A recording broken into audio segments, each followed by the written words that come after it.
தமிழ்நாடு மக்களின் சுகாதார தரத்தினை மேம்படுத்தும் நோக்கில் உலக வங்கியின் துணையுடன் நடைபெற்று வரும் தமிழ்நாடு சுகாதார சீரமைப்பு திட்டத்தின் ஒரு பகுதியாக அமைக்கப்பட்டுள்ள தமிழ்நாடு மாநில சுகாதார பேரவையை முதலமைச்சர் மு க ஸ்டாலின் தொடங்கி வைத்தார்.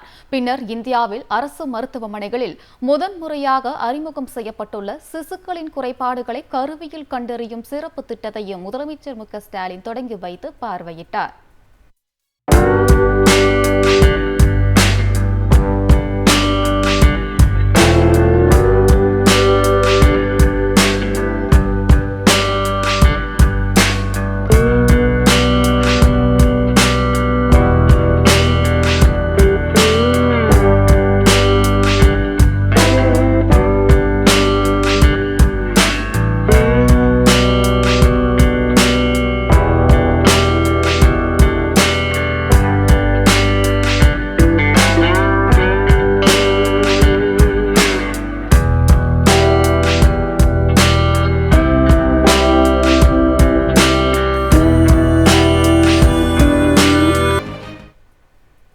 முன்னதாக இந்நிகழ்ச்சியில் வரவேற்புரையாற்றிய மக்கள் நல்வாழ்வுத்துறை அமைச்சர் மா சுப்பிரமணியன், தமிழ்நாடு மாநில சுகாதார பேரவையின் தலைவராக முதலமைச்சர் இருப்பார் என தெரிவித்தார்.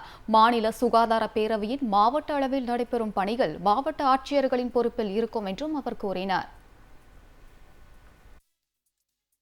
அந்தந்த மாவட்டங்களில் மாவட்ட ஆட்சித்தலைவர்கள் தலைவர்கள், இந்த மாநில சுகாதார பேரவைக்கு மாண்புமிகு தமிழக முதல்வர் அவர்கள் தலைவர். இது உலகம் முழுவதும் செயல்படுத்தப்படுகிற அமைப்பு. ஆனாலும் கூட இந்தியாவிலேயே முதல் முறையாக மாண்புமிகு முதல்வர் தலைமையில் நடைபெற்றுக் கொண்டிருக்கிற முதல் கூட்டம். இந்த கூட்டத்தின் வீடியோ காட்சியை இந்தியாவில் இருக்கிற பல்வேறு மாநிலங்களைச் சேர்ந்தவர்கள் நம்முடைய ப்ராஜெக்ட் டைரக்டர் உமா ஐஏஎஸ் அவர்களிடம் தொடர்ந்து பேசி, எங்களுக்கும் அனுப்புங்கள், இதை எப்படி நீங்கள் சாத்தியப்படுத்தி இருக்கிறீர்கள், எப்படி நீங்கள் செயல்படுத்திக் கொண்டிருக்கிறீர்கள் என்கின்ற விஷயத்தை அவர் மூலம் கேட்டுக் கொண்டிருக்கிறார்கள். ஆக நம்முடைய மாண்புமிகு தமிழக முதல்வர்கள் எதிலும் முதலிடம், எதற்கும் அவர்தான் முதன்மையானவர் என்பதை நிரூபிக்கிற ஒரு மிக சிறந்த திட்டம்தான் இந்த மாநில சுகாதார பேரவையை இன்றைக்கு அவர் தலைமை தாங்கி நடத்துவது என்பது.